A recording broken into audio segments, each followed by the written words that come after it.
Hi there, I'm Joey. I'm Jacob. And we are watching Star Trek for the first time. Last time on Star Trek, we had some problems. We had some problems in the episode. Today we're watching an episode called Journey to, I'm gonna say Babel. Babel? It could be Babel.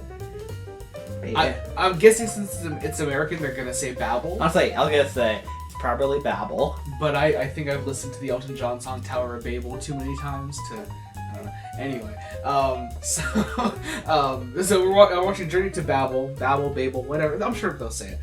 What if they don't? Because we had that fucking episode with Who Mourns for Adonis, where they didn't say Adonis at all in it, and I had to find out afterwards. That's true. Anyway, but I've heard this title before in passing. I don't know anything about it. I just have heard it said a couple times. That's interesting. And that's about all I know. I don't know if Alright. it's because it's bad or if it's good or what. I don't know what's up. I don't know. In a situation like this, I don't know how I want it to go sometimes. Because sometimes an infamously bad episode is really fun. Yeah.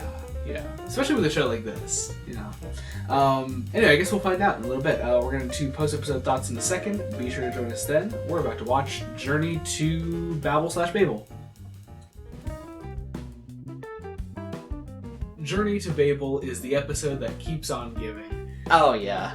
Not only is it just fantastic on so many levels, but also we finally, at long last, after an entire season, to the episode number, Which was actually really surprising to me. continue the shirtless Shatner count. This is our 5th shirtless Shatner. Our last one was season 1, episode 10. This is season 2, episode 10.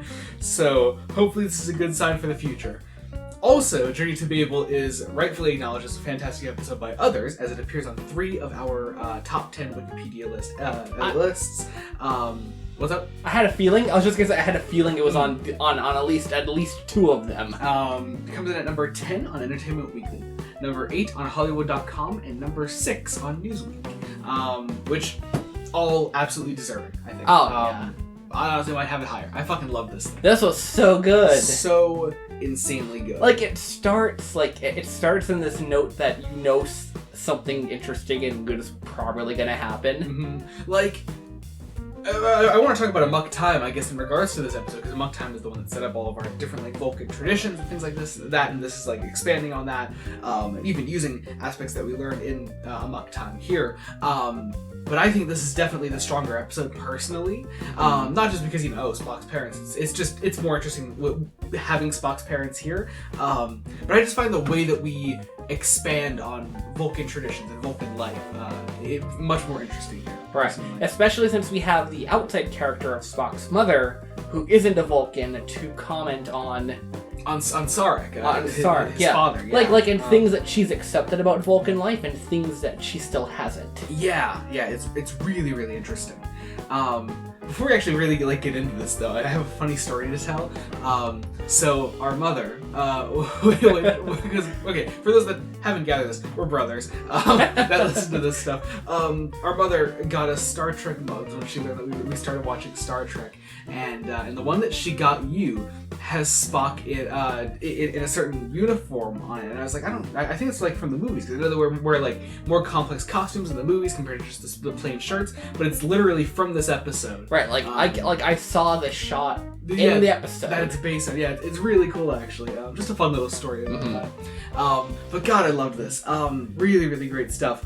I know there's a larger story to be told here about these other delegates that are traveling to Babel with them, that are all in the Enterprise, but really it's about the Vulcans here. Right. It's about Spock's parents, Sarek and Amanda, and they're really great characters.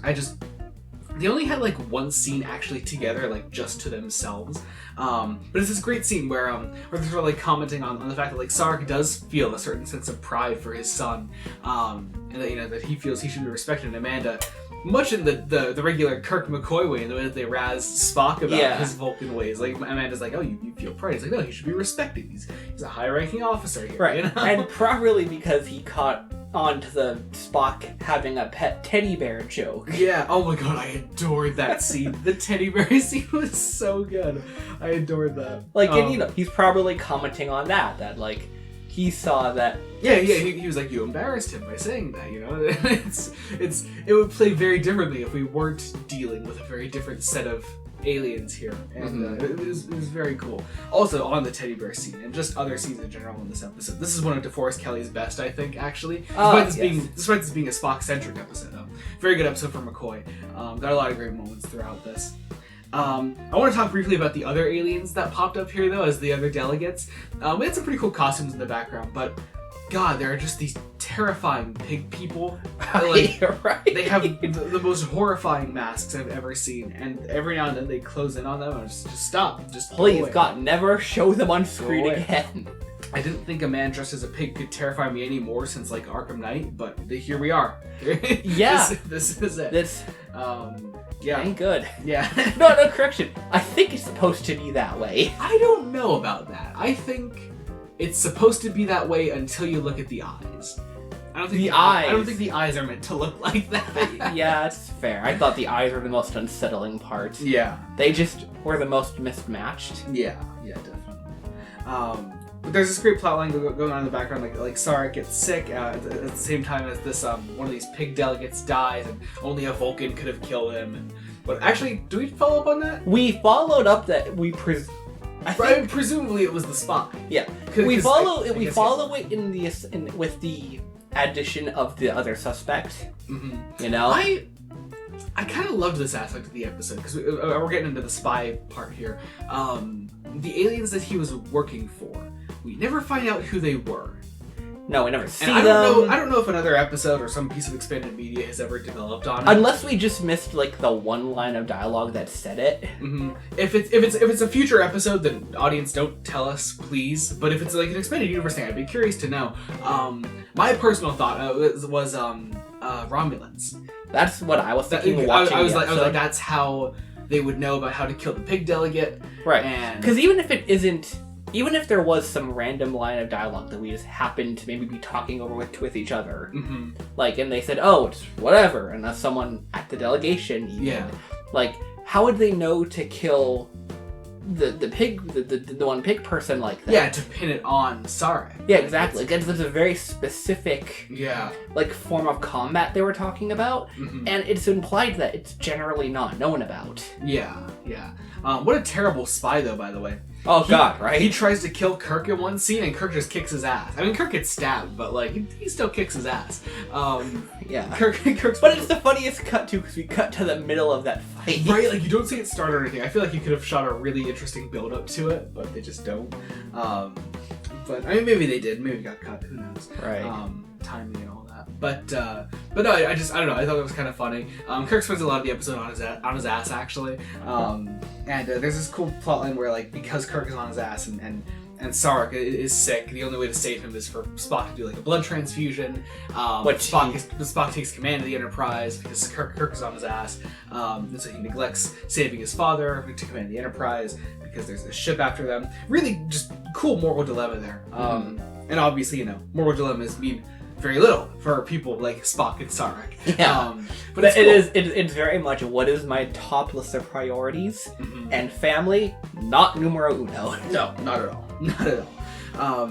Yeah, really great stuff. Like I said, finishing off the spy thing, I love the fact that he took this, like, poison that was supposed to kill him in, like, 10 minutes. It killed him instantly, pretty much. But no, just really, really interesting stuff. I love that plot. I love, like, all of just the different plot lines going on throughout this, how they're sort of, like, intersected and all that. I mean, Star Trek's usually really good at that stuff. Just having seemingly disparate things interact that way. But yeah. We don't really see most of the other delegates again. Like, like they're in just a few scenes. That's just fine. It honestly does just become the Spock Sarek show. That's all it is. I mean, not that I'm complaining. It's fantastic. Oh, no, also I didn't call out the fact that Sarek is played by the dude that played the Romulan commander back in Balance of Terror, which is probably just because he looked really good for the role. Well, yeah, exactly. I mean, cast him as a Romulan. Why not? You know, he already has the look, obviously. But I recognized the face, and I looked it up. I was like, oh, it's the same guy. So that's cool. Two last things. Just a funny little thing here. Well, two funny things here. I love the glittery bandage on Kirk for his stab wound. Right. It's just overly large to cover where the stab wound would be. So we technically get 2 shirtless Shatners in this episode, but we can only count 1 per episode, as we established back in what Are Little was made of, where there were 2 on screen at the same time. I think so. Yeah.